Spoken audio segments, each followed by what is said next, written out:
Bonjour à tous. Nous poursuivons aujourd'hui notre petit pèlerinage à travers la maison de la famille Martin et je vous propose aujourd'hui de vous retrouver, après avoir découvert la cuisine, dans la salle à manger pour en faire le tour. Vous voyez combien cette pièce est petite quand on pense que là se tenait quand même une famille avec 5 enfants. Céline nous dit que la table était quand même plus grande à leur époque, qu'il y avait une rallonge qui permettait encore de gagner de l'espace en poussant les portes vitrées et en s'installant aussi dans le bureau attenant que nous découvrirons demain. Ici, ce fusain de Pierre Arnoult nous présente justement la famille avec les 5 enfants réunis, Marie, Pauline, Léonie, Céline et Thérèse. Et puis un petit tableau représente les 4 enfants morts jeunes, Hélène à 5 ans, Joseph Louis et Joseph Jean-Baptiste tout petits, ainsi que Mélanie Thérèse, décédée très jeune. Voilà, dans cet espace-là, avec la mémoire de ces enfants déjà au ciel, la famille vivait ses grands temps autour de cette table. Table plus longue, comme je le disais, qu'aujourd'hui. C'est à la fois la table des repas, et Zélie nous en donne parfois le menu, surtout lorsque il y a des jours de fête. Et ces jours de fête, c'est peut-être tout simplement le retour de la pension pour les vacances des 2 aînés, Marie et Pauline. Ainsi, Zélie écrit-elle à Pauline, sa fille, et Léonie veut absolument que je garde pour te fêter 2 canards, que j'ai achetés jeudi. Elle prétend que l'on ne doit pas les manger sans toi. La fête, c'est le retour des 2 aînés de la pension. Mais la fête, c'est peut-être aussi, et la petite cheminée l'évoque, c'est peut-être aussi ces jours où l'on ouvre les cadeaux, où l'on se partage les cadeaux à l'occasion de Noël. Et en particulier lorsque l'on ouvre ce que cette tante Céline Guérin, la femme d'Isidore, envoie depuis Lisieux, elle qui est si généreuse. Et Zélie écrit à sa belle-sœur: « Je vous remercie beaucoup des jolis cadeaux que vous avez envoyés à mes filles. Vous dire le plaisir qu'ils ont causé n'est pas chose facile.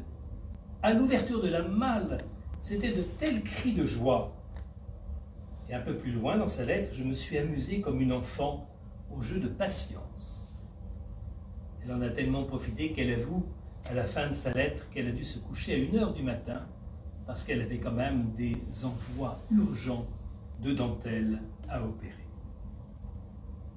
Mais les jeux autour de cette table, c'est plus souvent le papa, Louis, qui les confectionne lui-même.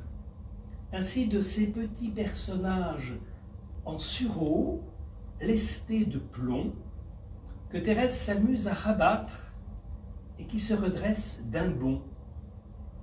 Plus tard, elle se souviendra de ces petits jouets d'enfants et surtout de la réflexion qui accompagnait ce jeu.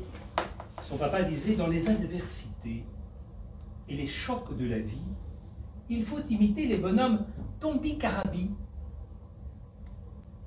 se relever après chaque chute et toujours regarder vers le haut. » Louis Martin aimait à animer ainsi des veillées en ce lieu, jusque y compris par le chant. Il avait, paraît-il, une très belle voix, ce que n'avait pas Thérèse d'ailleurs. Par contre, elle gardera de son père ce goût de contribuer au Carmel à des récréations, jusque y compris à des créations de pièces de théâtre, et elle écrira à la demande le plus souvent des poésies qui seront mises en musique sur des airs du temps.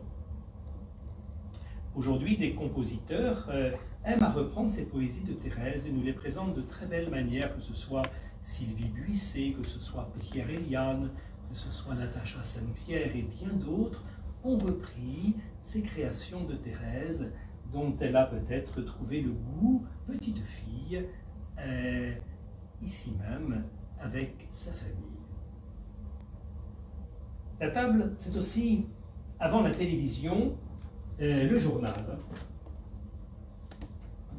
Et comme représenté sur notre fusain, Louis est un grand lecteur de journaux. Et un peu à la manière de ce temps-là, le papa, quand il lit, lit fort, lit tout haut pour que les autres aussi entendent des nouvelles. Vous voyez ? On les voit entre Zélie et Louis parler dans la correspondance de deux journaux qui se passent l'un à l'autre. La table, c'est le lieu où l'on écrit. On voit ici Léonie commencer une petite lettre avec son porte-plume. Mais la maman reconnaît bien que ça n'est pas toujours facile, au risque d'être dérangé autour de cette table. En ce moment, ma chère Pauline, je n'ai plus l'idée à ce que je fais. C'est grand-mère qui me parle pendant que j'écris. C'est la bonne qui arrive avec les petites et qui font passablement du tapage. Au fond, tout autour de cette table n'est pas toujours aussi idyllique que le représente notre artiste. Et la table, enfin, le livre de Pauline ouvert sur ses genoux l'évoque. C'est ce moment de partage, de lecture, de méditation, à partir de l'année liturgique. L'année liturgique, c'est un petit peu comme Prions en Église aujourd'hui, ou comme Magnificat, ou d'autres revues. Ce sont, mais alors là, 7 volumes consacrés à l'année liturgique, écrit par Don Guéranger, qui permettait à la famille Martin de se rendre le dimanche à la messe, pas n'importe comment, en ayant pris un petit peu le temps de s'y préparer, en ayant lu un chapitre de cette année liturgique, ayant aussi médité des extraits de la parole de Dieu ou découvert le sens de cette liturgie que l'on allait célébrer. Le tout ponctué par le tic-tac de l'horloge que nous apercevons au-dessus de la cheminée, devant les jouets posés devant. Ce tic-tac de l'horloge, une horloge de Louis Martin et venant de son magasin et entretenue par lui avec soin. Cette horloge qui évoque le temps qui passe et comme une gerbe d'épis de blé, ce que l'on peut recueillir de ce temps qui passe. Ce soir, mes amis, l'émission Secret de l'Histoire portera sur Thérèse et sa famille.